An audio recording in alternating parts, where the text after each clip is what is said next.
Welcome back, Washed Up Walkons fans, episode 186 of the podcast. It's the pre-Superbowl episode. We get to talk about that. We get to talk about our guy Ben going up against our guy Tristan, Antoine Nelson, all of that. Kluver said he has a fun idea planned for the other side of this podcast because we don't necessarily have a ton of content to talk about. It's that time of the year again where we stumble around and jerk off because we don't know what to talk about. So on that note, Kluver, what's the first topic to JO to? I want to let people know how we got here, first off. And you're somewhat right in saying that this is the time of year where we stumble around getting guests and all that. We should be on a real good run here, I hope. I have a ton of people that I'm reaching out to that as long as they're in and they have time, we'll have just one after another. But football isn't quite over yet, so we're still in this weird, we still got to talk about the Super Bowl. We're going to do that at the end of this, and I don't know if this is going to go for 25 minutes or an hour, probably longer. But I woke up this morning and I texted Kevin and Drake, and I was like, shit. I realized that Lauren and I were having friends over tonight. That's when we usually record the Thursday podcast is Wednesday night. And we're not going to be able to do that unless we do it at 11 p.m. And I sleep that late. And I was like, fuck. Okay. Well, there's not a lot to talk about anyway. It'll be short. I text the boys, Drake, Kev, got a problem. We're going to have to record during the day. We're going to talk about the Super Bowl. When do you want to do it? And Drake responds, I don't want to do it. Now, for those that aren't friends with Drake, which is basically everybody that listens to this podcast, every once in a while on a 2-week basis, once every 2 weeks, we will be having a conversation or start up a conversation like this morning, and we get a response from Drake that is just way off center. Like the conversation, he's in this zone that he goes to, which I want him to describe in a second. And to the point where Kevin will often respond, and he did this morning, Drake, are you okay? And it's a 50% like, dude, what's wrong with you? Like, chill the fuck out. And a 50% like there's literally been 1 or 2 times where Kevin texts me on a separate message and says, is Drake okay? Like, is he going to hurt himself or something like that? So it's this serious, but like it's very polar.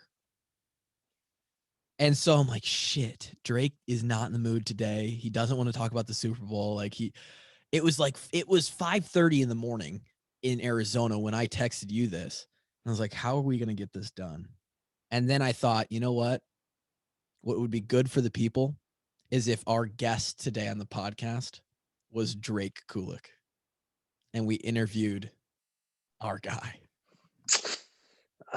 Yeah. All right, let's do it. Okay. I want you to try and put into words the headspace that you find yourself in when you send us, and I'm not going to repeat some of the words because some people might find them graphic. It's pretty fair. When you the whole, yeah. When you send us one of those text messages, I want you to, what do you feel? What is in your brain is going on?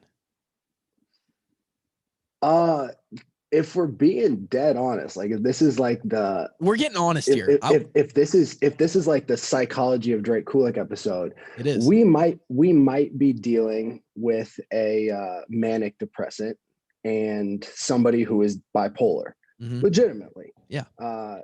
That's no. All joking aside, some of the behavior that I have portrayed over the last several years of my life in spurts of erratic spurts, you may call them, potentially, and this morning I just happened to wake up on the wrong side of the bed. Yeah. Not uncommon. And it usually takes a very sobering workout that I just, grind myself into the ground, and then I simply feel better, and I don't hate life so much. And things get better from there. The day looks up from there. Okay. And I want to get back to the workout thing because I think that's really important for people. You're right. Some of your behavior is what some clinically would probably call like a sign, micro instances of potential like bipolar or depression or some, what you said. How much, again, this is all joking aside, like we're making fun of it, but all joking aside, like your life is a real thing that you have to go through. How often do you find yourself in that state? And how much does it worry you? It doesn't worry me at all, because I know, like, I was laying in my bed and I was just fucking angry for whatever reason, wherever my headspace was. I probably woke up at about 4 o'clock in the morning, because I wake up every morning with like digestional discomfort at about 4 o'clock in the morning. Really? And yeah, every single morning. When did It's that been start? like that way for about 3 years ago. Like as soon as I started to lose the weight, every single morning I woke up and my stomach was just in shambles. So around pro day. No, I would just say like, yeah, I mean, it's been several years. Wow. But yeah, so I'm up about 4 o'clock in the morning, and then who knows where my thoughts wander to from 4 o'clock until 5:30. And today I clearly wandered down the wrong path, and I was down one of those thought holes that is just unhealthy. And you guys caught me on the wrong morning.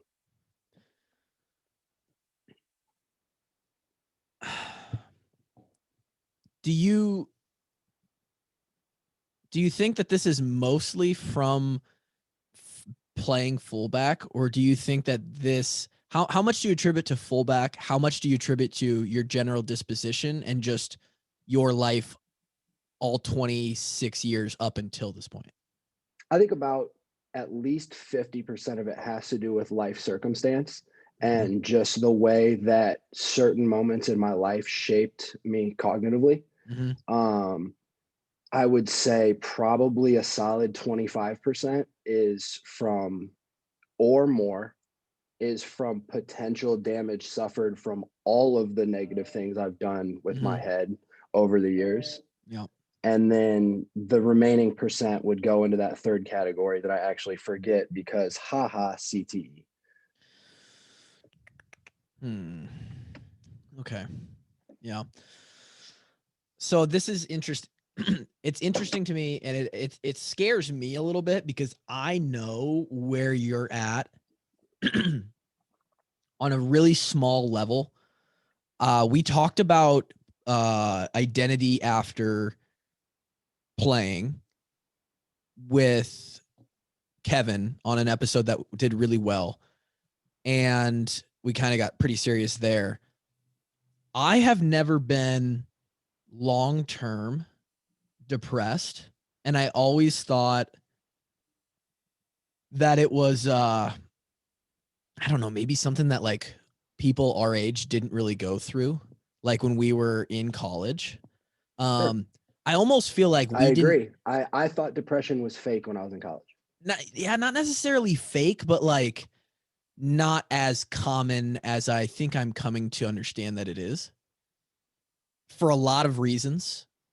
And this is why I wanted to do the podcast about this today. Not that you're like our psych study on depression, because it's not like you're just walking around depressed 100% of your life. Not whatsoever. It's actually a very small portion of my life. Getting increasingly, or I guess decreasingly, whatever. It's getting smaller. Right. Correct. But I think everybody deals with it because, and the reason I think that is because I consider myself to have, and it's actually something that I often think about, this whole idea of life is a struggle. And when I think about my life, and there's almost like beauty in the struggle, right? Like everybody's got their grind, like everybody, you hear about like, oh, everyone's got a story. Everyone's been through some shit. And I think about my life compared to everybody else on earth. And I feel as though I have hit the actual lottery on the far end of that idea that everybody goes through some shit. I haven't been through anything in my life. I mean, anything. I think back and I'm talking like journey to college of finding myself on a Division I football team, or my family life, or my friends, or anything that could go wrong, substance abuse anywhere for me personally, or anybody with like the friends that I've had. I have had an insanely good life. And like, sometimes I think, fuck, is the karma going to get me here somewhere? Like, I don't know if, like, is it gonna, and what worries me, and I know that's totally irrational, is like, I'm about to have, we're, gonna start a family soon, Lauren and I, is like, is that when shit's gonna start going wrong in my life? Because nothing has gone wrong at this point. But even for me, I found myself 3 times, and it lasted about 12 out. It lasted about 6 hours each time. I found myself 3 times in what I would, looking back on it, call a depressive state. And it was like 6 hours worth of there's nothing that I had going on. It was just me at home. I was chilling. There was nothing to do that day. And it was like, it was this weird, like, I felt like the world was caving in on me. I didn't know where, like, I was questioning my future. Everything's going 300 miles per hour in your brain. I felt like sad. I didn't want to, like, hard to even describe, but like, if you've been there, you felt it. And I would say I've had like 3 moments of that. One was in college. We had like 3 tests the next week. Football went poorly that day. I had like an assignment due that night. And I laid in bed and I thought, I'm like paralyzed right now. I can't do anything because I'm literally paralyzed by whatever this is. Lasted like 4 hours. I took a nap and it woke up and I was better. The first day that I worked for the job that I was let go from last year, which, by the way, go back and listen to that episode. Pretty funny. It's called It's Uber for Kluver. That was so awesome, dude. We shit on you so hard that day. Oh, great episode title. It's Uber for Kluver. That job that I was let go from, I worked for about 5 months from October of 19 to February of last year. And right before the pandemic, the first day I worked that job, it was the first time I had like switched my schedules. There was a little bit of stress about like figuring out the new things at the gym and like that stuff. And I came home from that first shift and I think I kind of questioned like, fuck, am I going to do this for the next 10 years of my life? Like I had this like crisis of, I don't know, is this what I really want to do? Like I didn't enjoy that shift too much. And I don't know if that's what I want to do with my life. And I was paralyzed. I laid in bed, just like the only way I can describe it is depressed, and like did not know what to do. Like almost couldn't get up out of bed. And it was weird to describe. And there was one other time it happened like early on in college that I forgot. What is that like for you? And like, how long does that last? And is it in any case similar? And what do you find helps you? And you mentioned exercise. Exercise seems to work for like everybody. Like, what is that like? Exercise is the answer. You have to bring yourself back to reality, because like the reality is today where I stand, I'm fine. The past is the past. Nothing can be changed, right? Obviously, if I could go back, I would change a lot of things, but nothing can be changed. So as I stand today, I'm fine. But where I was at in my head was not fine. So if you can do something, in my case, exhausting myself makes it impossible for me to really spin my head in a cycle like that, because my brain is worried about how hard I'm pushing my body at that. You know what I'm saying? There's a lot of endorphins and hormones going on when you work out that kind of make your body forget about whatever and think about something else. Yeah. Somehow you have to re-centralize your thoughts and get control of yourself. Yeah. It's weird, dude. And the reason that it scares me a little bit is because the just 2 times that I've experienced it, or 3 times, it feels like the end of the fucking world. And I could so understand why, if someone is in that state for a whole day, a week, multiple weeks, months on end, absolutely suicide seems, or like hurting yourself or doing dumb shit or drugs or alcohol, any of those things seem so absolutely make sense to just find something to take you out of that state. And it just, like, before, like we said, I didn't think it was fake, but like the depression and then like spiraling downhill in life and like finding a true rock bottom, it was so foreign to me. But I think I understand it a little bit better now, even though it's like doesn't affect me at all. I think that everybody to some extent has felt like at least a short wave of depression or like real sadness or like emptiness.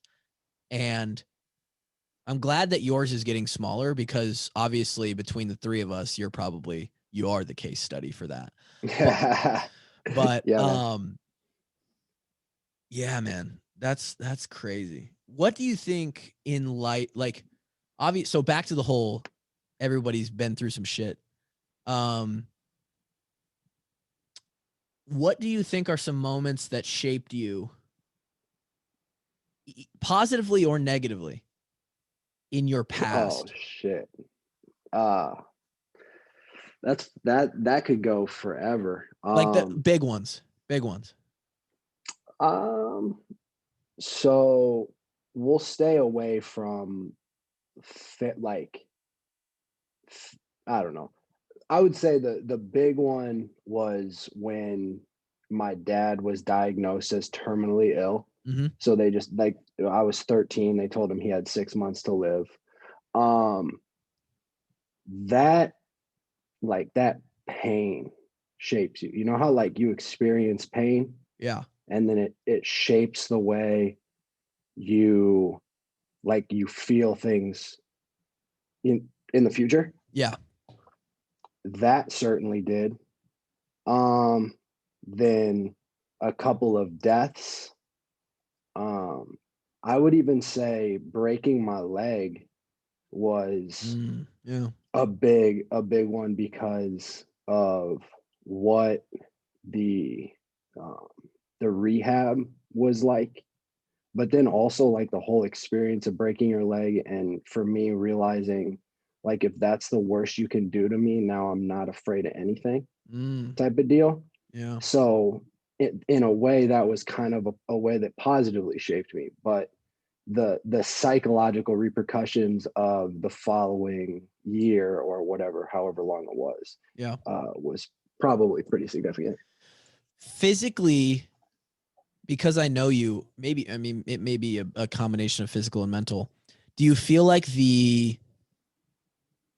those heightened moments that come to mind when I ask that question, to some extent, not that you would choose to go through them, but because that you've been through them, do you find some sort of, like you said, this is the worst pain I've ever had, breaking my leg physically. What else can you do to me that I can't withstand, that I can't beat?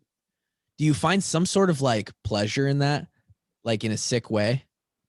Uh, Like that you're like now, that in life, like whatever you throw at me, like I've been through, I can't say this, but I've been through some shit. Whatever comes at me, I'll fucking handle it, because I've been through shit. I do find comfort in knowing that that is just with me now. Like I am who I am, and like you guys said, you know me better than most, and you guys know I'm not bluffing when I say I'm just simply not scared. Yeah. And so like that's something that you can find comfort in, but it's also something that I really do enjoy testing. Like I go and I train with jujitsu black belts every day. And like those are some real vipers, dude. Like that's the real deal. And it's just fun to test and see if I'm actually mentally tough like I think I am. Yeah. Tough is an interesting term. Tough. Tough, stupid. They're one and the same. Who comes to mind when you think of tough? Doesn't have to be like some crazy athlete or like yeah.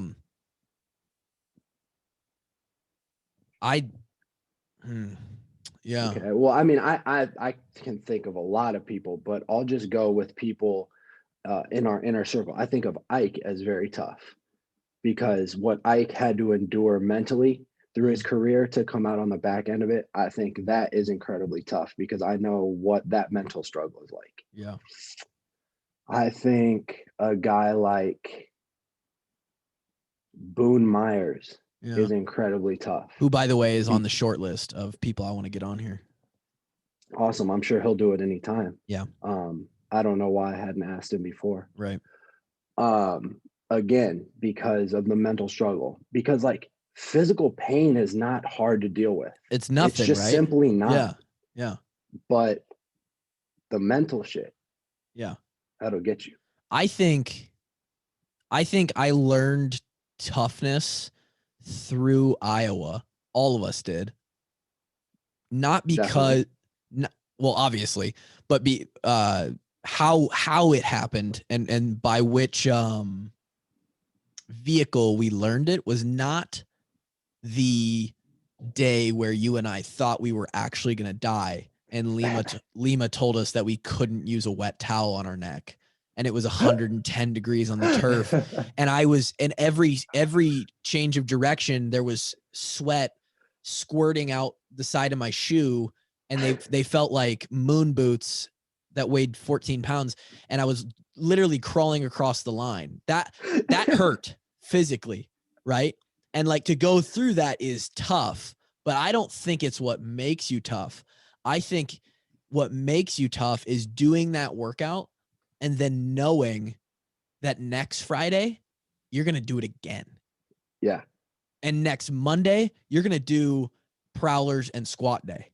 And the consistency and discipline, which is what I pride myself on now, which has manifested itself through getting shredded and trying to be super healthy and creating a personal training business and trying to keep up with this washed up walk-ons thing. The everyday, like people who are willing to get up and do more than the day before, even though it was hard, that's tough, dude.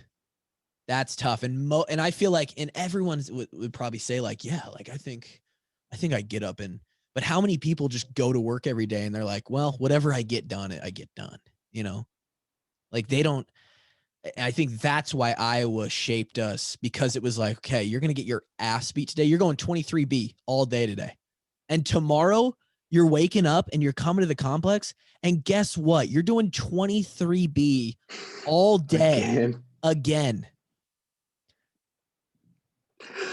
Oh my God. It's actually PTSD, dude. I'm having a moment. It's the repetitiveness, knowing that you're going to do something that hurts physically, something that you don't want to do, or something that hurts you in a process way. Like if you are just sitting in your cubicle and you don't want to do a fucking stack of paperwork, but you do it anyway and you crush it with your best effort, and you know tomorrow you're walking in and there's a stack that's twice as high and you're going to fucking do that with your best effort. Like that is what makes you tough, not the actual tough thing. It's the repetitiveness of doing it over and over again, knowing that at least in most cases, the consistency and long-term discipline is going to yield like really great results. That's what I think. I agree. Tough is like consistency and discipline is tough. Yeah.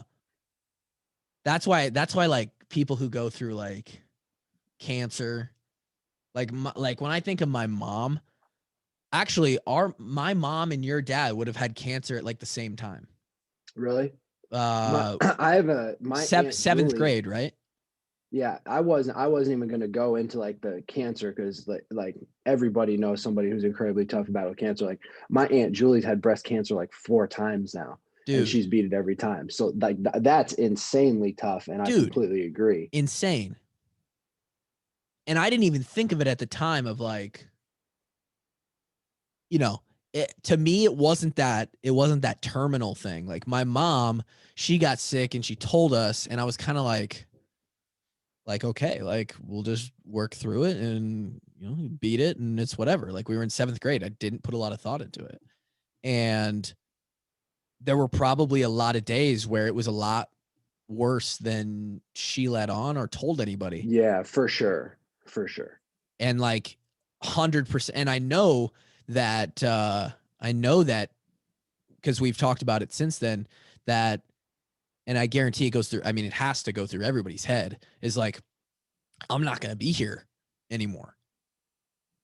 And to fucking wake up every day and fight, even with those thoughts, that's tough, dude. That's crazy tough. And I think part of what makes you tough, other than like when I first met you and you were just some shredded kid with earrings, No, I you wasn't didn't wearing have the bro. earrings. You just You took did the not earrings out last summer. I think of you as a kid with earrings. And I still do. That's all you are to me, is some kid with earrings and now a fucking Theo Von Stallion haircut. Like you were tough. You were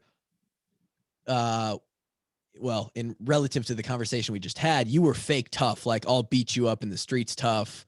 I'll fight if you punch me in the face tough. Like, sure, that's tough in a way, but the thing that makes you tough is and the thing that I think most people don't get with you, and of course, like you've had your back and forth with people on Twitter or people who have like said shit about you, is like they don't understand they don't know you.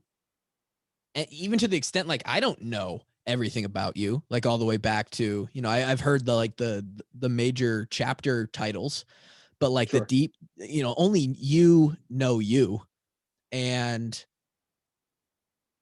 now and then you didn't do yourself any favors by playing fullback and extending like the psychological, maybe physical potential brain damage through college, which doesn't make any prior instance of negativity and hardship any easier moving forward in life.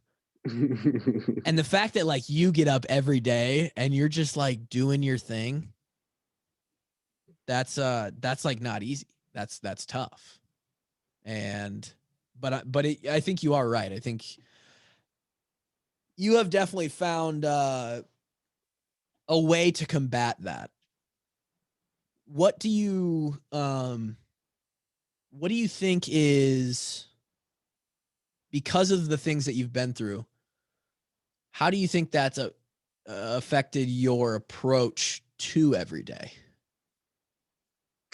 and how you live your life, and like what, and when you wake up in the morning, like the purpose of your day and how you attack that? How do you think yeah. I would say that unfortunately, my past has made it so that I take things, maybe fortunately or unfortunately, I take life itself a whole lot less seriously. And it's because from everybody, from the absolute base level, is just simply trying to survive. Yeah. And if you have a roof over your head and you have food to eat and you can make your mom happy, that's all that matters.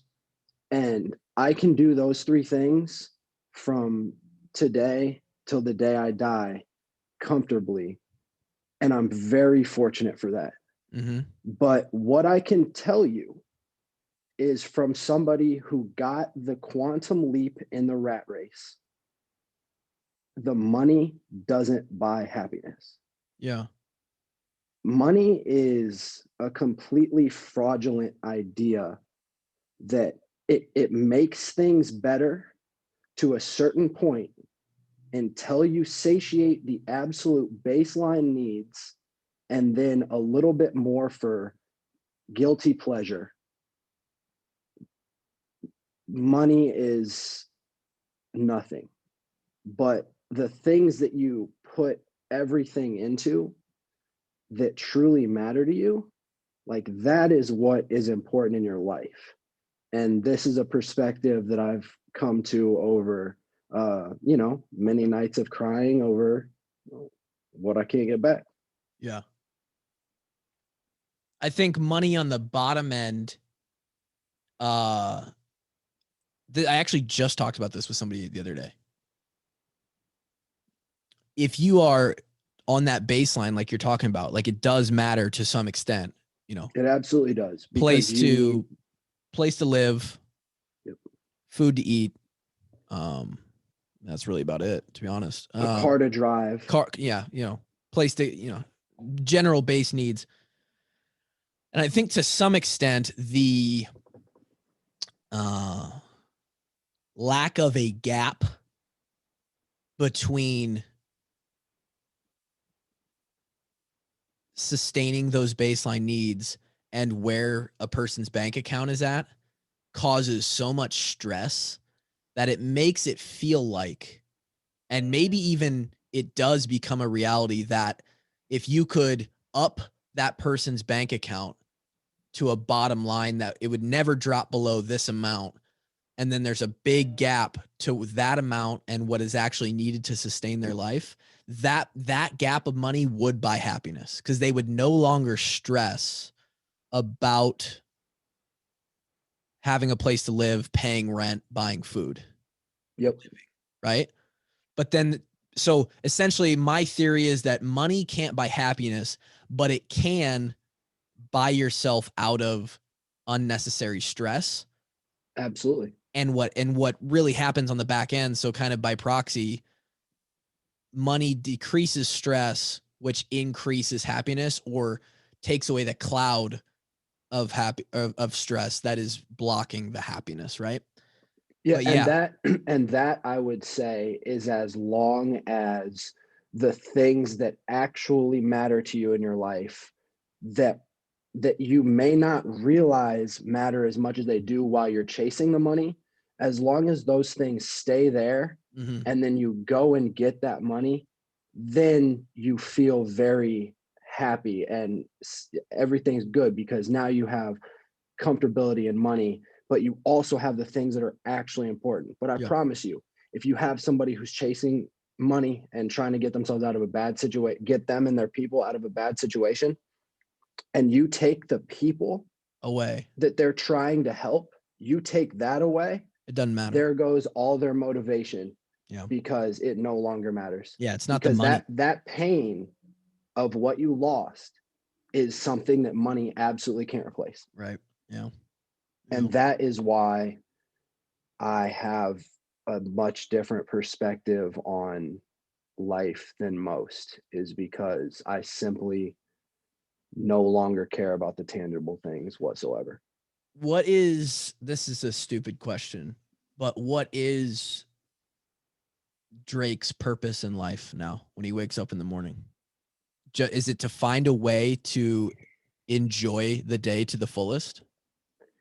It's I would say that one of my main purposes in life now is to be the proper figure in the people's lives that I need to be. Mm-hmm. Like, be the right son, mm-hmm. be the right friend, be the right godfather. Make sure that I'm right in all of those people's lives. Mm-hmm. And then aside from that, nothing else really matters. Like, the people in my life and then my own personal goals are my only purpose at this point, I would say. Yeah. What are some of those goals? I mean, I know you just took on Phoenix and in the grappling championship and brought home the gold medal.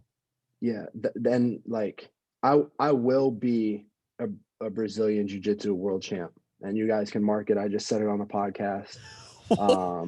Wow. I'll be a Brazilian jiu-jitsu world champ. Holy And shit. it's because in a 10-minute period and in training and in in a gym, it don't matter, dude. You can't hurt me bad enough to make me quit. And I've found that out. And so I'm Jiu-jitsu just is gonna your go. thing now, huh? Yeah, I'd say so. Moving into more of a, because we talked about it the other day, you won your division in the championship, which congrats, by the way. It was definitely the haircut. Drake, if you're watching the YouTube, Drake looks like a fucking, I mean, he is a different species. Does this become a thing where you like, you keep up on your jujitsu and then you start and you do like a year of boxing and then you do a year of this and you kind of like garner all those skills and you actually try to get into mixed, like the UFC type thing? Or are you I would more? love to fight in the UFC. So like the thing about jujitsu is there's many divisions. Like there's a lot of world champs. It's not like boxing, but it kind of is because there's different skill levels. Right. And so like if you're the best blue belt, you're the best blue belt. Right. But there's also 135, 145, 100, you know what I'm saying? Gi, no gi. So like I may never be the single best Brazilian jiu-jitsu practitioner on the planet, But and I can actually promise you that I will not. Yeah. But what I'm saying right now is that I will go to a tournament and be the best in the world in my skill level at my weight class at some point. Period. I'm gonna do it. That's the goal. And so that's what I'm training for right now. That's part of my purpose. Yeah, that's cool.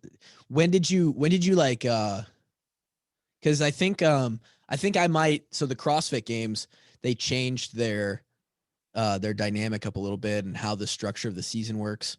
And there's actually long story short, I think I'm actually going to try and compete in CrossFit for the first time ever. Yeah. Not this year because I'm going to need more equipment at the house to train to a certain level to be able to do certain things. But I think about a year from now, I'm actually going to try and, well, before that, the next year is going to be training, CrossFit. And it's really cool when you have another goal. Like, right. Like I'm sure you've realized that recently and Yes. you've probably felt that through the training to up to this last weekend and then being on top of the podium. Like for a while there, I was perfectly okay in life.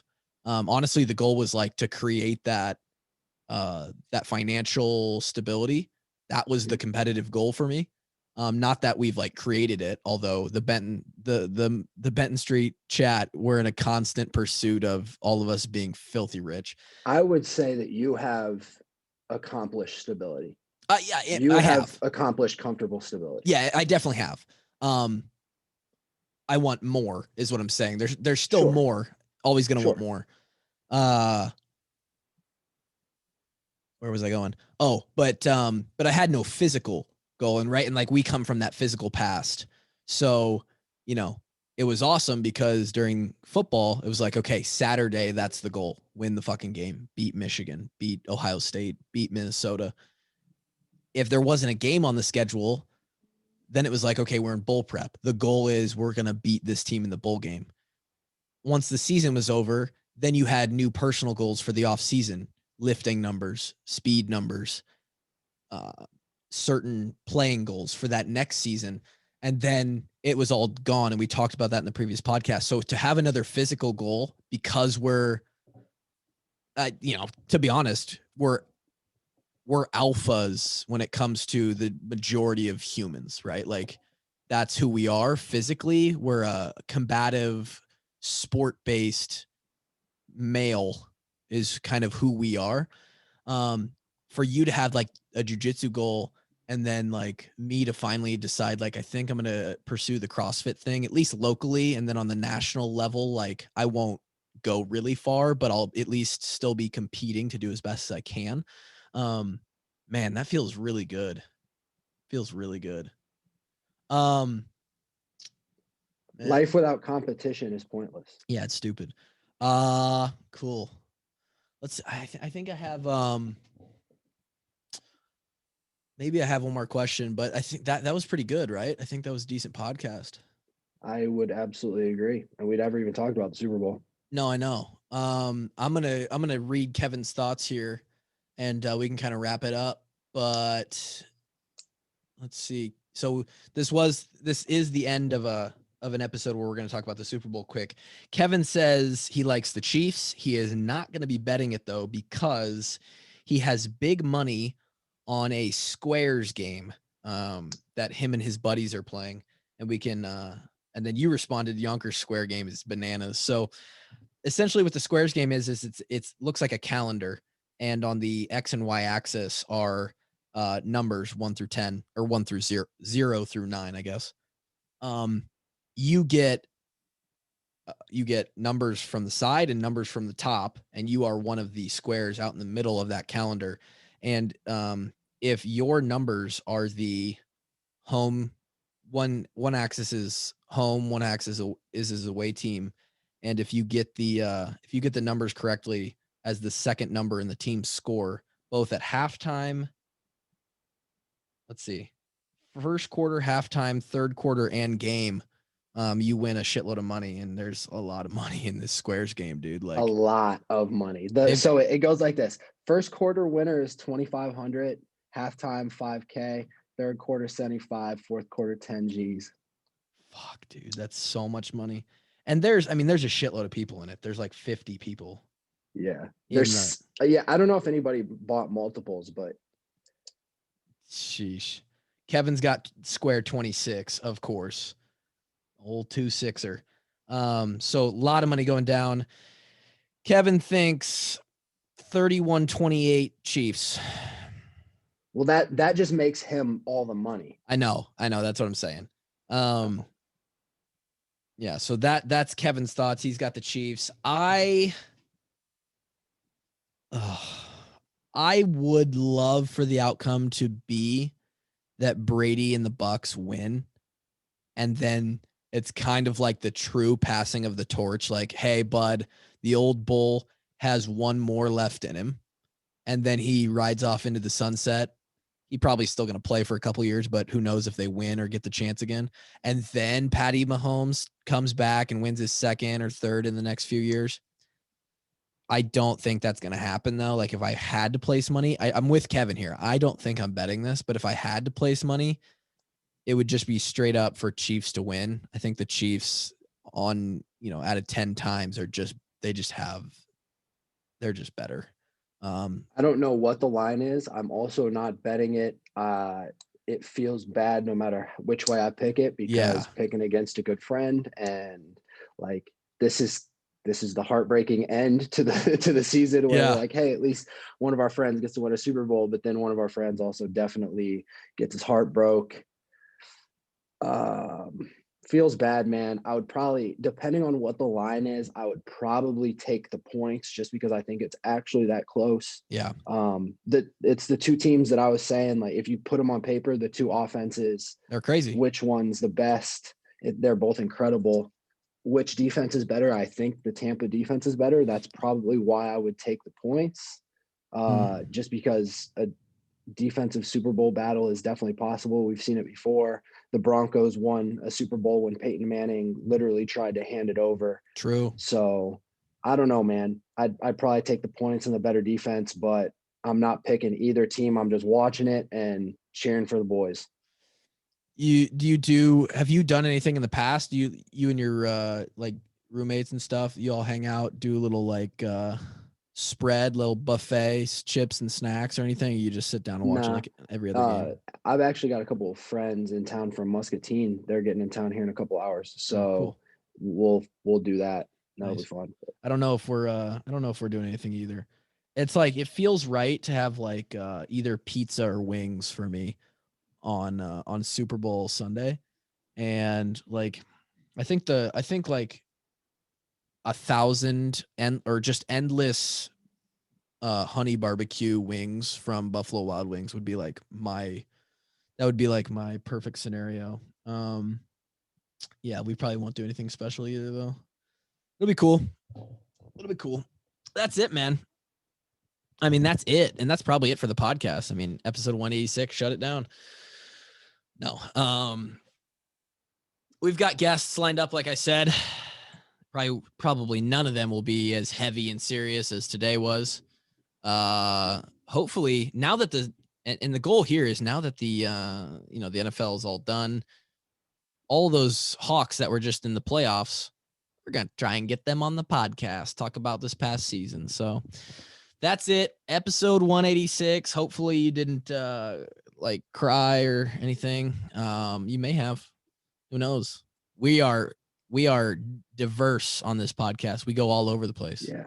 For any of y'all that just think we're a bunch of idiots, man, we got another thing coming. Yeah. That's it. 186. Thanks for listening. We will talk to you on Monday. Peace.